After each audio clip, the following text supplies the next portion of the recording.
എല്ലാവർക്കും ഒരു പ്രശ്നം വരുന്നത് എന്ത് പോസ്റ്റ് ചെയ്യും എന്നൊരു ഡൗട്ടുണ്ടാകും. ഞാനും ഇങ്ങനെ സ്റ്റാർട്ട് ചെയ്തതാണ്. സ്റ്റാർട്ടിങ്ങിൽ എല്ലാവരും സ്ട്രഗിൾ ചെയ്യുന്നത് എന്ത് പോസ്റ്റ് ചെയ്യും, ഞാൻ റൈറ്റാണ് പോസ്റ്റ് ചെയ്യുന്നത്, അങ്ങനെ കുറച്ച് കൺഫ്യൂഷൻ അടിച്ചിരിക്കുന്ന ആൾക്കാരുണ്ട്. അവർക്ക് ഒരു ഗൈഡൻസ് എന്താണ്? ഇവർക്ക് രണ്ട് കാര്യം ഞാൻ പറഞ്ഞു കൊടുക്കാം. ഞാൻ ഒന്ന് എൻ്റെ എക്സ്പീരിയൻസ് പറയാം. ഓക്കെ. എല്ലാവരെയും പോലെ ഞാനും തുടങ്ങുന്നത് ഭയങ്കര പാടുകെട്ടാണ്. എന്ത് പോസ്റ്റ് ചെയ്യണം എന്ന് എനിക്കറിയത്തില്ലായിരുന്നു.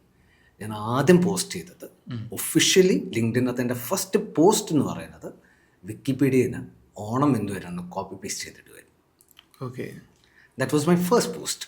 എന്ത് എഴുതണം, എങ്ങനെ എഴുതണം എന്നൊന്നും അറിയില്ല. 2 ലൈക്ക് കിട്ടി. ഒന്ന് എൻ്റെ സ്വന്തം ലൈക്ക്, ഒന്ന് എൻ്റെ മെൻറ്ററിൻ്റെ ലൈക്ക്. ഓക്കെ. പിന്നെ മെൻറ്റർ എന്ന് വന്ന് പറഞ്ഞു, try writing something your own. എന്താ അറിയാമെന്ന് വെച്ചാൽ അത് ചെയ്യാം. ഓക്കെ.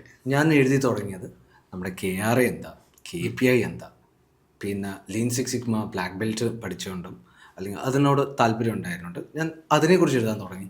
ഏജൻക്ക് എന്താ, കൈസൺ എന്താ, ജുഡോക്ക് എന്താ. എൻ്റെ ഓഡിയൻസിന് ഇതൊന്നും മനസ്സിലാവുന്നില്ല എന്നുള്ള കാര്യം എനിക്ക് മനസ്സിലായപ്പോഴാണ് മനസ്സിലായത്. ഇതല്ല ഞാൻ എഴുതേണ്ടത്. ഓക്കെ.